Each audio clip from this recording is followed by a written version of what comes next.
The upper house today debated the government's $1.25 billion budget ahead of the start of the new fiscal year. Senators weighed in on the strong and steady economic growth, with private sector Senator Mark Lizarraga questioning the figures contained in the moving ahead budget.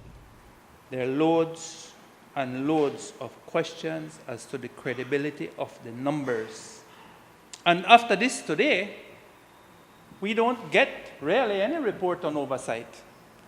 So many of the things we highlight is because we continue to highlight them and see very little improvement.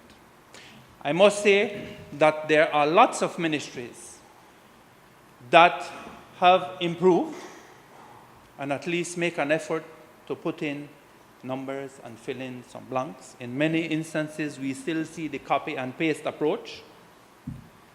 And in many other instances, we see numbers that totally don't make sense. And even some miraculous numbers where people claim to do so much and we don't know where the money is coming from. This year, I'm going to call out the CEOs and the accounting officers, because we have 12 CEOs responsible and 14 accounting officers for the quality assurance of the contents of this book. They are the ones responsible, I believe. They are the accounting officers or finance officers, whatever you call them. I need to be corrected there. But they're the ones responsible. And much needs to be desired still. I have been here now, I think this is my 8th budget or 7th budget, with very little improvement. Shame on you. Shame on you for not telling us how, in many instances, you spend or what it is that you intend to achieve. And in many instances, they report that they've done so much and you can't figure out that miraculous things happen. Across the aisle, PUP senators led by Eamon Courtenay expressed dissatisfaction, saying that the budget lacks the proper mix in investment, infrastructure, and people.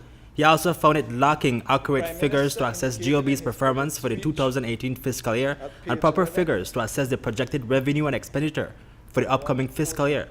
While the new fiscal budget seeks to expand opportunities for business and personal advance, Senator Courtenay says that PM Dean Barrow's 12th budget presentation was less than inspiring. In reading the Prime Minister's budget speech and having passed through all the self-praise, which, as I understand it, is no recommendation, and all the flowery rhetoric, and one gets to the substance of the budget, one, of course, once again finds an insipid, uninspiring, boring, I don't even want to call it speech, a presentation, which I understand from what I am told was presented to the Honorable House of Representatives with no fire, no commitment, no vim, and no vigor. And one can understand, because it does not paint a picture of what is it the government of Belize is going to do for the people of Belize generally in the upcoming fiscal year. It seems to me that once again, the focus of the budget is on infrastructure, building roads and roundabouts. The long and short of it, Mr. President, is my assessment, and on this side, our assessment is that the social fabric and the social needs of the people of Belize are not the primary object and the primary issue that is being addressed by this budget. Joining in the criticism was social partner Senator for the Unions, Elena Smith, who not only questioned the government's priorities as it relates to GOB's commitment to its rededication to basic social protection, but also described the budget as a disingenuous book. We note, Mr. President, that, for example, the food pantry program, and when we look at that program in Belize City, we see some over $3 million being allocated. When we look at the Cayo and Stan Creek and Toledo districts, we see that there's nothing allocated there.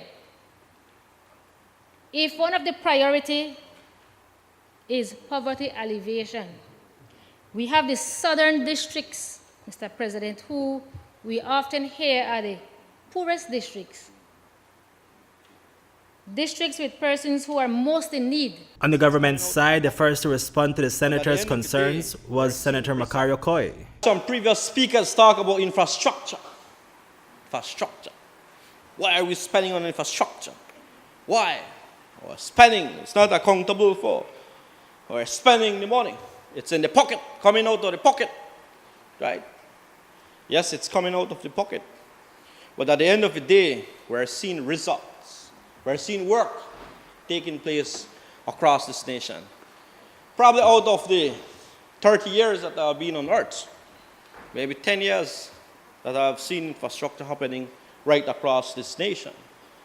And it's happening right across. Yes, I do believe there are a number of things that probably needs to be completed. There are quite a number of roads that we'll still have pending in the south that needs to be completed. We do see this government being one of the government with, even if you call them infrastructure, that's okay. We'll take the name. We are right across, and I think we have been doing our part in terms of any other government. Hipolito, Novelo, News 5.